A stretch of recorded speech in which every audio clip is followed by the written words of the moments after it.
All right, this is a continuation of Chapter 8, and we're zeroing in on the nonverbal element of your voice, which is considered the paralinguistic, or the paralanguage element of your voice. This actually relates to the other lecture talking about nonverbal, but it actually gives you more detailed information about the elements of your voice. All right, so effective use of your voice in speaking is that when listeners hear your voice, they may tune you in or tune you out. We can think of some famous voices such as James Earl Jones, who is the voice of Mufasa and Darth Vader in the original Star Wars. We can kind of think about, why is that voice unique? Why do we like them? Why not?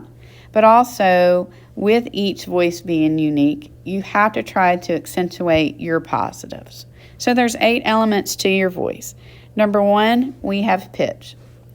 Pitch has to do with how high or how low your voice sounds.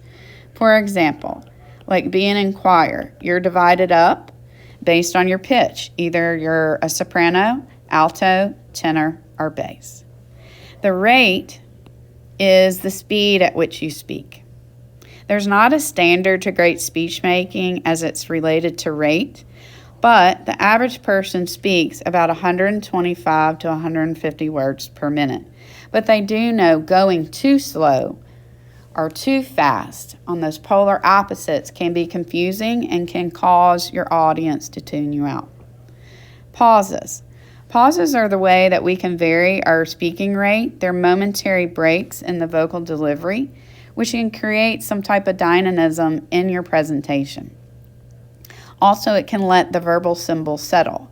For example, President Reagan's Challenger address, when he was naming the astronauts, he created a pause in between when he said Dick Scobie, Ellison Onizuka, Gregory Jarvis, okay, which actually allowed the names to settle. But here's the deal with pauses. What you don't want to do is you don't want to fill up your speech when you're pausing with what is considered inarticulates or verbal pauses, which would be your ums and uhs.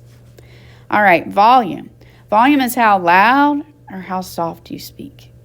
You can use your voice to actually create personality, dynamism, create drama in your presentation based on how you speak. Because remember, word symbols are just that. Humans create how I'm supposed to interpret this symbol, and the way that we interpret the symbol can be because of the nonverbal and your use of your voice. Variety, which is variety in your pitch, rate, pauses, volume throughout your speech. I relate this to pitching in baseball. If you have a pitcher that all they can do is throw a fastball, can the other team figure out how to hit them? Of course. So for a pitcher to be good and dynamic, do they have to vary their pitches and the styles that they're using? Fastball, curveball, slider, knuckleball, all those different things to confuse the batter. The same with your voice. Using variety is actually a benefit because that can create basically a way for your audience to actually engage with you and interpret the message symbols that you're sending correctly. Also, it can create some type of interest in your presentation too. We have pronunciation. It's the ability to say the word correctly, making the proper sounds and accentuating the correct symbol based upon a standard. For example, just know that mispronouncing words in your own presentation will ruin your credibility. So, pronunciation has to do with saying the word correctly. Articulation is the ability to correctly form the sounds of each word. For example, like the word possum, you would not articulate that as opossum because our rule with the O with that word is the rule is silent. Sometimes in Southern language, we're super sloppy because we will say things like fissin' and we'll leave off the G, or huntin' and we'll leave off the G. So just remember, articulation is very important in your presentation. We also have dialect. Dialect has to do with the pattern of vocabulary, grammar, and pronunciation that's used in a particular region or culture. For example, I know in Walthall County, they call a garden hose the hose pipe. When we go to Walmart, we pick up what? A cart. In some areas, they may call it a basket. An elevator in England is called a lift as opposed to an elevator. Here in the United States, we call it an elevator. So dialect, yes, it has to do with pattern of vocabulary, but also grammar and pronunciation.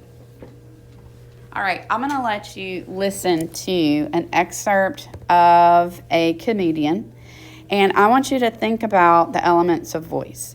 And by listening to just a little excerpt of his comedy skit, I want you to think about what is this person's gender, where are they from, what would their name be, and how are they dressed.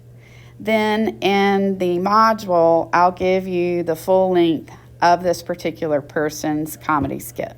So right now we're just going to listen to the voice. Yeah, he kind of had to. We didn't mind him getting married. You know, we just don't want him to have a kid because he's so stupid. We knew his kid's going to be dumber than dirt. Bless his heart. It's not his fault. His whole family's stupid. He can't help it. They got a stupid gene they got to cut out. To show how dumb he is, one time he's riding my car and I flipped on the turn signal and he just went, "What's that clicking noise?" Hey, your car's making like a clicking noise. Okay. So that was a little excerpt of a comedy skit, but what I want you to think about, based on the speaker's voice, can you make conclusions about gender, race, where they're from, and also possibly their name. All right, this concludes the mini lecture on the 8